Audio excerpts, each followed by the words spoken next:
Let's begin by queering up politics. The good news is DeSantis quits, America. The bad news is LGBTQ plus Florida gets him back. In a surprising turn of events, Florida Republican Governor Ron DeSantis has officially withdrawn from the GOP presidential race, citing a disappointing performance in the Iowa caucuses and limited prospects in the upcoming New Hampshire primary. DeSantis, known for endorsing various anti-LGBTQ plus legislation, including bills restricting gender-affirming care and the controversial Don't Say Gay law, announced his decision through a video posted on X. Initially seen as a formidable contender against Trump for the Republican nomination, DeSantis has now thrown his support behind the former president. Seizing the moment, he criticized former South Carolina Governor Nikki Haley, who has intensified her criticisms of Trump while also vying for the nomination. DeSantis' exit marks a notable shift in the political landscape, leaving Trump with one less competitor for the party's nomination. As the GOP presidential race unfolds, the dynamics continue to evolve. And DeSantis' decision brings a new twist to the narrative, setting the stage for the remaining contenders in this closely watched political contest. South Florida's one of the most loved media presenters and Hotspots Happening Out executive producer, Al Ferguson, expressed his views on Reddit after DeSantis' announcement. More than 70,000 views flooded in, and the comments to his post are the measures of the sentiments from the LGBTQ plus community. Some are calling the DeSantis campaign, quote, possibly the worst campaign in modern history, end quote. Another saying, quote, he is baby Trump, a wannabe dump, end quote. While some find him, quote, awkward and off-putting. Al's post surely has made one thing clear. Though people are happy to see DeSantis gone, LGBTQ plus Floridians can sense the danger of a wounded DeSantis and his full-time focus now on Florida, especially during the 2-month legislative session. You know, I gotta say that I agree with all of this. I mean, the worst campaign in modern history, maybe yes, maybe not. There's probably been worse campaigns in history.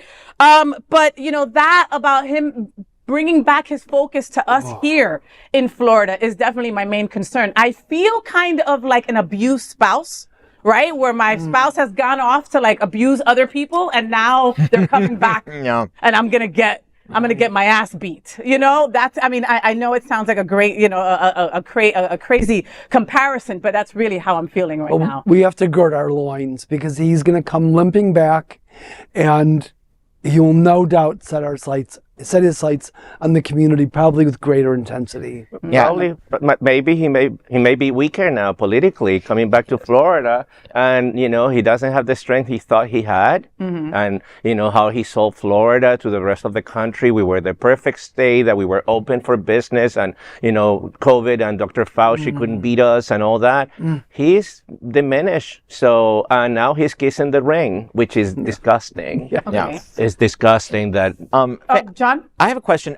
When you said some find him awkward and off-putting, were you talking about DeSantis or Al? No, I was talking about DeSantis. Oh, okay. Well, in that case, I don't have any comments. No, I'm just kidding. He's odd. He is. But let's get back to DeSantis. This story is a surprise, not surprise. You said it last week. You said it last week. But I thought he would. Well, I thought he'd make it to Wednesday. I did. Well, no, because if he didn't drop out the day after Iowa, well, what was he doing, putzing around for 4 days, just spending money, licking his wounds? Yeah, right. Yeah, really. He was looking to see if things would change. Yeah, well, it's not going to happen. But this throws off the dynamics of tomorrow's vote in New Hampshire because they love democracy in New Hampshire, and people are going to turn out and vote. Something to keep an eye out for is he endorsed Trump, but now polls are showing like Nikki Haley within single digits of winning tomorrow in New Hampshire. So it could be very good. And another thing to keep an eye out will be enthusiasm for Joe Biden. Because of new rules for Democrats, we're not officially recognizing New Hampshire as a primary. So if you run on the ballot, you're disqualified. But there's going to be a write-in campaign for Joe Biden since he won't be on the ballot. So it'll be interesting to see, and it doesn't have to be a lot of votes, but it will be a gauge for enthusiasm for him as we're moving through primary season and towards the general. And it's important to remember that in New Hampshire, independent voters can vote.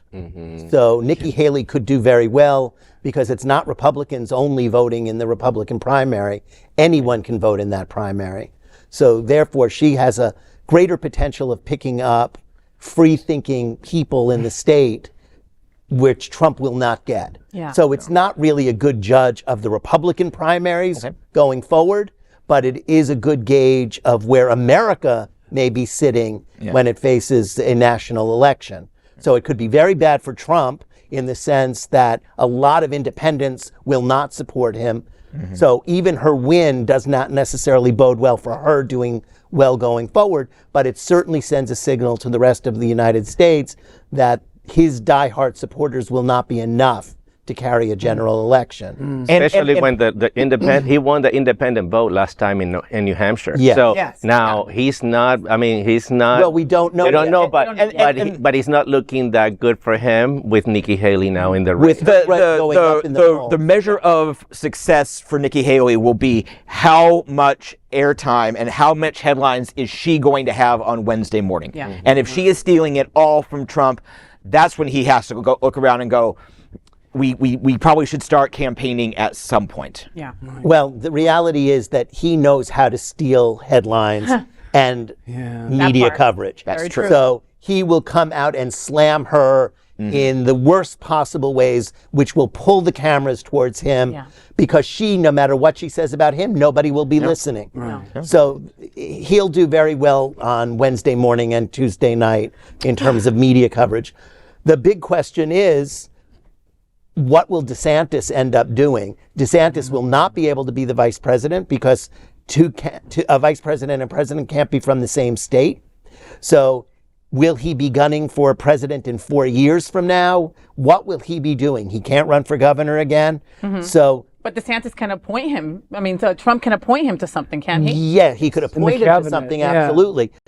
But what would you appoint him for? His strategy didn't work. Yeah. Everything that he pushed got pushed back on. So here he comes back to Florida that's trying to pass some terrible anti-LGBT legislation. It didn't play in America.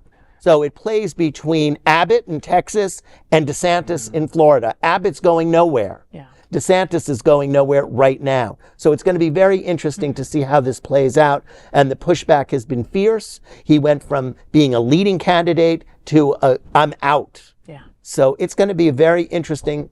And it's going to be interesting to see if the community really does unite and force the legislature to do the right thing rather than follow this path to nowhere. Yeah.